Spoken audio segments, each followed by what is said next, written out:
안녕하세요. 자원성입니다.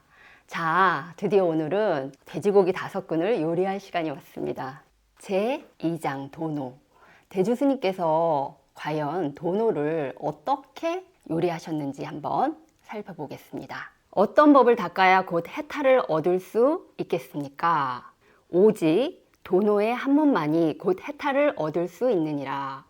어떤 것을 도노라고 합니까? 돈이란 단박에 망념을 없앰이요 오란 얻은 바 없음을 깨치는 것이니라. 굉장히 초간단 스피드 요리를 하셨죠. 그러니까 선사님들은 긴 말 안 합니다. 이렇게 짧게 이제 말씀을 하셨는데 도노를 정의하셨어요. 이것을 우리가 이제 양념을 쳐가면서 한번 읽어봐야 되거든요. 해탈을 얻을 수 있는 방법이 84,000 법문 다 읽어가지고 온갖 경전을 방대하잖아요. 불교 경전이. 그것을 다 읽어서 연구해서 또 머리를 쥐어짜면서 그렇게 하면 절대로 해탈을 이룰 수는 없다. 그거를 다시 한번 강조를 하시는 거예요. 그게 해오죠. 해오. 그러나 우리의 온몸을 구성하고 있는 세포가 모두 다 우주를 향해 열려서 아는 거. 그것이 바로 증오입니다. 증오 이꼬르 도노입니다. 그리고 어떤 것을 도노라고 합니까? 그래서 이제 글자 하나하나에 대해서 해설을 하십니다. 돈이란 단박의 망념을 없앰이요. 이 돈이란 글자가 단박의 돈자래요. 이 망념이라는 것은 가시덩쿨처럼 끊임없이 위로 솟아나는 그런 아주 뾰족뾰족한 번뇌망상, 그리고 넝굴처럼 하염없이 이렇게 막 퍼져나가는 그런 번뇌망상, 그리고 욕심, 욕망, 그것이 바로 표면의식이잖아요. 우리가 알 수 있는 표면의식이죠. 그렇지만 성철 스님은 또 뭘 말씀하셨냐면 해설에서 제8아뢰하식의 미세망념도 모두 포함한다라고 하셨습니다. 제6식까지는 우리가 표면의식으로 의식을 알 수 있습니다. 그러나 제8아뢰하식은 우리가 알 수 없는 그 무의식이죠. 무의식이고 그 영혼의식입니다. 그러니까 오온이라고도 할 수 있습니다. 오온의 덩어리, 색수상 행식의 덩어리. 그러니까 그 영적 자아에 붙어있는 어떤 업을 이야기합니다. 그것까지 없애야 한다. 그게 바로 돈이고, 그리고 오란 얻은 바 없음, 무소득입니다. 일단 이제 성철 스님이 상세하게 이렇게 해놓으신 부분이 있어요. 한번 읽어봐 드릴게요. 그러면 어떻게 해서 돈이라고 하는가 하면 돈이란 시간적으로 일찰나를 의미하는 것입니다. 망념을 없애는 데 있어서 점차적으로 조금씩 단계적으로 없애는 것이 아니고 참으로 바른 법을 알아서 시간적으로 일찰나간의 근본의 문명을 완전히 끊고 구경각을 성취할 수 있다는 뜻입니다. 그러므로 시간적으로 여유를 두지 않고 눈 깜짝할 사이에 전체 망념이 다 떨어지기 때문에 돈이라고 하는 것입니다.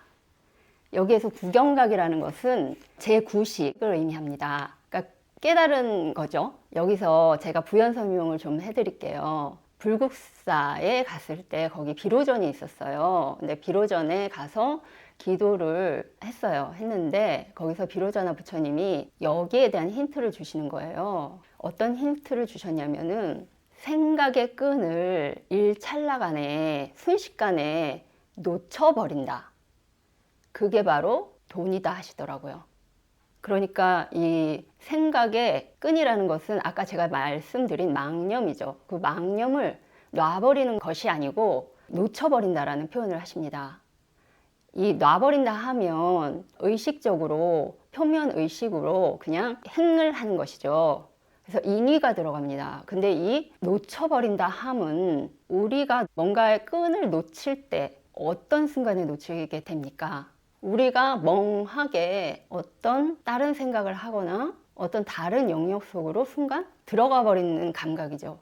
그래서 우리도 모르게 그냥 저절로 놓치게 되는 것이죠. 그러니까 무의이고 함이 없는 함으로써 그게 놓치게 되는 것입니다. 그러니까 이 참다운 바른 법을 알게 되면 순식간에 그렇게 놓쳐버릴 수 있는 것이죠. 이게 바로 돈입니다. 그리고 이제 얻은 바 없음이라는 것은 여기서 이제 불교 용어 하나 나옵니다. 무소득. 무소득이라 하는 것은 구경각을 이룬 그 상태를 의미하거든요. 깨달으면 어떻게 되냐면은 모든 게 다 구족돼 있잖아요. 이미 내 안에. 그것을 알게 되는 거거든요. 그러니까 따로 어디 다른 데서 얻은 바가 없게 되는 것이죠. 왜냐하면 이미 갖고 있기 때문에.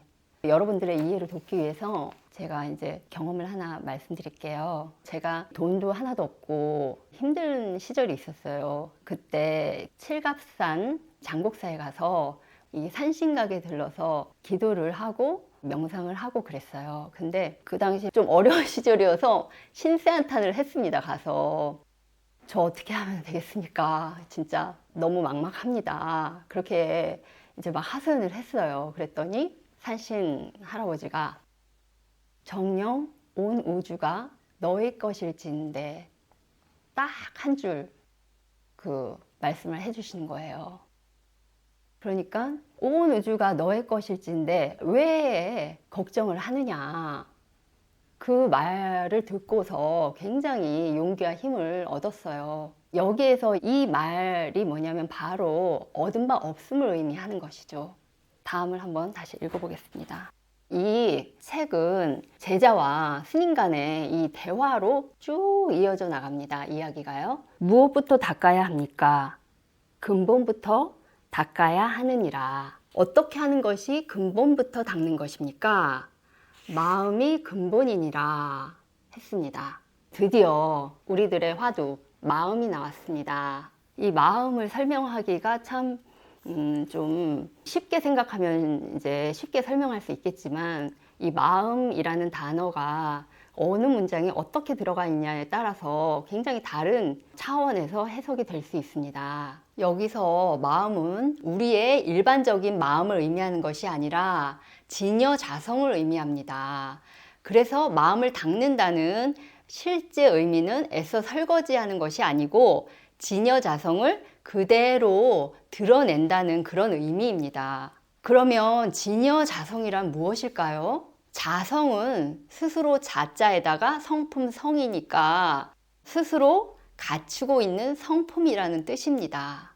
태초 이래 내가 있고 대상이 있어서 인연에 의해 상호작용하면서 그렇게 이제 생겨난 성품이 아니고 이 우주에 오로지 홀로 존재하여 태초 이전부터 절대적으로 본래 갖춘 성품이지요. 그래서 이것은 생겨난 것도 아니고 변하는 것도 아니고 그렇다고 소멸되는 것도 아닙니다. 그러니까 몸 차원이 아니지요. 즉 자성은 부처님의 지혜와 또 능력과 그리고 힘입니다. 보통 이제 신성이나 혹은 불성이라고도 하지요. 영원한 보배입니다. 진여는 참 진자에다가 같을 여자입니다. 자성을 갖고 있는 주체입니다. 그러니까 이게 참 나인 것이죠. 그런데 이 참 나는 참된 것과 같은 것 두 가지 면으로 이루어져 있습니다. 참된 것은 상대에 의해 영향을 받지 않는 것이지요. 일체 존재들, 시간, 공간, 그리고 이제 물질에 독립되어 있어서 번뇌망상이 없는 그런 나 자신입니다. 또 여는 같을 여자로서 같다는 의미죠. 일체 존재가 같아서 평등하다는 것입니다. 그러므로 진여는 일체 존재를 부처라는 평등심으로 대하고 자비심으로 품고 있으면서 또 일체 존재로부터 독립되고 독존되어 있는 그런 나 자신입니다. 그러니까 인연으로부터 자유로워서 해탈이고 또 인연으로부터 내 근본 마음이 영향을 받지 않으니 한 생각이 일어나지 않아서 열반입니다. 이른바 주체성의 완성이지요. 그래서 진여는 몸이 아니라 영적 차원을 가진 영적 자아로서 나 자신입니다. 영적 자아는 영혼이 주체가 되어서 살아가는 나이고 영적 존재와 소통하면서 영감을 발휘하는 그런 나입니다. 예를 들어 보자면 미래 예지몽이 그 영적 자아가 우주 정보를 받아서 보여주는 것이지요. 그러면 마음이 진여자성이고 영적 자아인데 그건 알겠지요. 근데 왜 닦으라고 한 건지 그거는 참 모순이지 않겠습니까? 본래 신의 성품을 갖추고 있으니까 닦을 것이 없지 않을까요?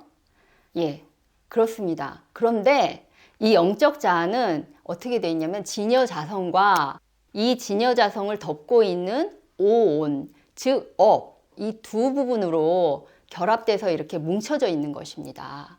이것을 반야신경에서는 색불이공, 공불이색, 색즉시공, 공즉시색으로 표현을 했고요. 여기서 색이 오온이고 또 공이 영적 자아, 진여자성입니다. 오온을 넘어선 공과 삼매로서 마침내 닦을 것이 없는 그런 자리에 이르르면 아, 내가 진짜 닦을 것이 없구나. 이것을 깨치게 됩니다, 순간. 본래 깨끗한 진여자성, 즉 나의 참된 영적 자아가 이렇게 드러나는 것입니다. 이 진여자성은 온 우주의 일체 존재와 광명으로 소통하게 됩니다. 이것이 바로 이심전심입니다. 자, 이제 대주스님께서 말씀하신 마음을 닦는다는 것의 의미를 아시겠지요? 그리고 다음 읽어보겠습니다. 마음이 근본임을 어떻게 알 수 있습니까? 그랬더니 경전을 한 5개 정도 언급을 하셔요. 그 경전에 나오는 한 구절 한 구절을요. 그것을 제가 전부 한번 읽어볼게요. 능가경에 이르기를 마음이 생하면 일체만법이 생하고 마음이 멸하면 일체만법이 멸한다고 하였고 유마경에 이르기를 정토를 얻으려고 하면 마땅히 그 마음을 깨끗이 하여야 하나니 그 마음의 깨끗함을 따라 불국토가 깨끗해진다 하였고 유교경에 이르기를 마음을 한 곳으로 통일하여 제어하면 성취하지 못하는 일이 없다고 하였고 어떤 경에서는 여기서 어떤 경 이름을 모르시나 봐요. 성인은 마음을 구하나 부처를 구하지 아니하고 어리석은 사람은 부처를 구하면서 마음을 구하지 아니한다. 지혜로운 사람은 마음을 다스리나 몸을 다스리지 아니하고 어리석은 사람은 몸을 다스리나 마음을 다스리지 아니한다고 하였고 불멸경에 이르기를 죄는 마음에서 났다가 다시 마음을 쫓아서 없어진다고 하였다. 그러므로 선악과 일체의 모든 것은 마음으로부터 말미암은 것이니 그런 까닭에 마음이 근본이다. 만약 해탈을 구하는 사람이라면 먼저 모름지기 근본을 알아야 한다. 만약 이런 이치를 통달하지 못하고 쓸데없이 노력을 허비하여 밖으로 나타난 모양에서 구한다면 옳지 않느니라. 선문경에 이르기를 바깥 모양에서 구한다면 비록 몇 겁을 지난다 해도 마침내 이루지 못할 것이요. 안으로 마음을 관조하여 깨치면 한 생각 사이에 보리를 증한다고 하였느니라. 요것이 요 단원의 마지막입니다. 그 능가경의 말씀, 마음이 생하면 일체 만법이 생하고 마음이 멸하면 일체 만법이 멸한다라고 하는 것은 일체 유심조를 의미하는 것이죠. 그러니까 오직 마음이 만드는 것이어서 마음 밖에는 법이 없으니 마음이 일체 만법의 근본이 되지 않을 수 없다라는 것을 이제 여기서 알 수 있는데 일체 유심조가 사실은 표면적으로 해석하려면 그냥 마음 먹은 대로 된다 이렇게 할 수 있는데 그거는 이제 우리의 생멸심이 그렇게 되는 것이고 생멸심 차원이 아니고 우리가 점차로 마음을 닦게 되면 점차적으로 진여자성에 가까워지게 되면서 우리가 주체가 돼서 우리 마음을 컨트롤을 할 수 있게 되는 것이죠. 제가 좀 뜬금없긴 하지만 지옥 얘기를 좀 하겠습니다. 도산지옥을 보니까 가봤거든요. 근데 어떻게 돼 있냐면은 커다란 방 안에 한 무리에 약간 왕족스러웠어요. 왕족들이 한 100여 명인데 그 일가 친척들이 잔뜩 모여 있었습니다. 그러면서 이제 벌을 받을 준비를 하고 있는 것이에요. 근데 그 옆에 칼들이, 그러니까 온갖 종류의 장검, 단검, 뭐 두꺼운 검, 뭐 온갖 종류의 검들이 이런 테이블에 쫙 놓여져 있어요. 그리고 이 사람들이 제일 왕 같은 사람이 먼저 거기서 칼을 하나 골라가지고 다른 옆방에 가서 자기 자신을 그 칼을 들고 찔러서 죽이는 그런 것을 봤는데요.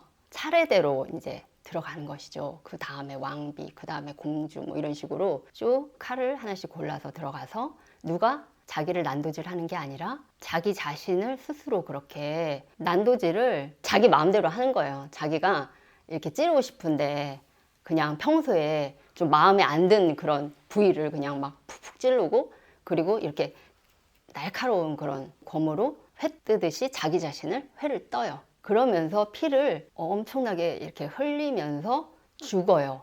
죽는데 그게 한 사람 한 사람씩 그 방에 들어가서 죽고 나서 신기한 게 다시 또 살아나요. 살아나는데 또 난도질을 본인 스스로 하는 거죠. 아, 이게 바로 도산지옥이구나. 도산지옥이 여러 가지 형태가 있는데 이런 도산지옥도 있습니다. 너무 신기한 거는 자기가 어떤 인과로 어떤 잘못을 했고 뭐 이런 것을 알고 그렇게 스스로 하는 거에 대해서 억울해하지 않더라고요, 절대. 그리고 당연히 해야 된다라고 그렇게 생각을 하면서 하더라고요. 그러니까 이 영혼들은 그렇게 죄를 지은 죄인이지만 지장보살님의 위실력으로 자기 스스로 일단 자신의 마음을 바로 보고 그 법을 알았기 때문에 깨닫게 된 것이죠. 자기가 이런 벌을 받아 마땅하다는 것을요. 그래서 이런 벌도 이렇게 원망도 하지 않은 채로 아무런 꺼리낌 없이 받을 수 있다라는 거를 제가 예제를 좀 섬뜩하긴 하지만 좀 들어봤습니다. 그래서 이게 우리가 진여자성을 찾게 되면 우리 우주의 만법을 다 우리 스스로 주체가 돼서 움직일 수 있거든요. 그리고 우리가 멸할 수도 있고, 그리고 두 번째, 유마경에 이르기를 정토를 얻으려고 하면 마땅히 그 마음을 깨끗이 하여야 하나니 그 마음의 깨끗함을 따라 불국토가 깨끗해진다라고 하는 것은, 불국토라는 것은 원래 뭐 깨끗하고 더럽고 뭐 이렇게 이제 우리가 말할 수가 없는 거거든요. 이제 워낙에 청정한 게 이제 불국토잖아요. 근데 우리는 업견을 가지고 있잖아요. 그렇기 때문에 이 업견으로 그 불국토를 보기 때문에, 정토를 보기 때문에 왜곡된 시각으로 보게 되는 것이죠. 우리 마음대로 보게 되는 거예요, 주관으로. 그래서 우리 마음을 깨끗이 닦게 되면 제대로 된 정토를 보게 될 수 있죠. 제가 최근에 천도제를 지낸 적이 있었습니다. 근데 그 영가가 돈에 대한 한과 인간에 대한 한, 그러니까 상대방 원수에 대한 한으로 똘똘 뭉쳐진 그런 영가였어요. 근데 그 영가가 부처님의 광명이 딱 들어오니까 순식간에 그런 마음 덩어리가 싹 씻겨 내려가는 거예요. 그래서 비로소 그 정토를 보더라고요. 근데 그 영가가 하는 말이 여지껏 자기가 오물을 자기 몸에 잔뜩 묻히고 살았구나 라는 것을 깨닫고, 이 오물 때문에 내가 그 부처님 정토를 보지 못하게 됐구나 라고 깨달음을 얻고, 그 상대방 원수한테 당신도 어서 빨리 그 자기 몸에 묻혀있는 그 오물을 떨쳐내고 정토를 자기처럼 봤으면 좋겠다라고 얘기를 하면서 그렇게 천도가 됐습니다. 여기서 바로 이 구절에 해당되겠죠. 이것이요. 유교경에 이르기를 마음을 한 곳으로 통일하여 제어하면 성취하지 못하는 일이 없다라고 하는 것은, 이제 예를 들어서 화두 참고할 때 이 먹고 할 때 이 먹고 하나를 쭉 그거 하나만 붙들고 그 생각만 하고 쭉 가져가면 나머지 생각이 다 떨어져 나가게 되는 거예요. 그러니까 한 곳에 모아서 집중을 해서, 화두 참고가 바로 그런 것이거든요. 그래서 나중에는 그 한 점, 모여진 한 점마저 버려버리는 게 이제 화두 참고로 깨달음을 얻는 그런 것이죠. 그것이 여기에 해당이 되고요. 그리고 성인은 마음을 구하나 부처를 구하지 아니하고, 어리석은 사람은 부처를 구하면서 마음을 구하지 아니한다. 지혜로운 사람은 마음을 다스리나 몸을 다스리지 아니하고, 어리석은 사람은 몸을 다스리나 마음을 다스리지 아니한다. 몸과 마음과 또 부처의 관계. 그러니까 우리가 마음을 하나 제대로 닦아서 깨달게 되면 그 마음속에 부처도 있고 온갖 것이 다 들어가 있다라는 그런 것이고요. 불멸경에 이르기를 죄는 마음에서 났다가 다시 마음으로 쫓아서 들어간다라는 것인데, 이것은 성철 스님이 하신 말씀이 딱 맞는 것 같아요. 불멸경의 말씀은 죄와 복이 모두 마음에서 일어났다가 다시 마음에서 없어지니 어떤 죄와 복을 따지려 하지 말고 마음을 잘 닦을 것 같으면 죄니 복이니 하는 차별은 자연히 해결될 것이기 때문에 마음을 근본으로 삼는다. 아까 제가 얘기한 도산지옥에 있는 그 사람들 마냥 이 말이 딱 들어맞는 말이고요. 그래서 이렇게 마음에 대해서 쭉 이야기를 하면서 이제 결론은 참으로 바른 법을 알아서 우리의 마음을 닦으면 그게 도노이고 해탈 열반입니다. 오늘은 여기까지 하고요. 다음 시간에 다시 만나 뵙겠습니다. 감사합니다.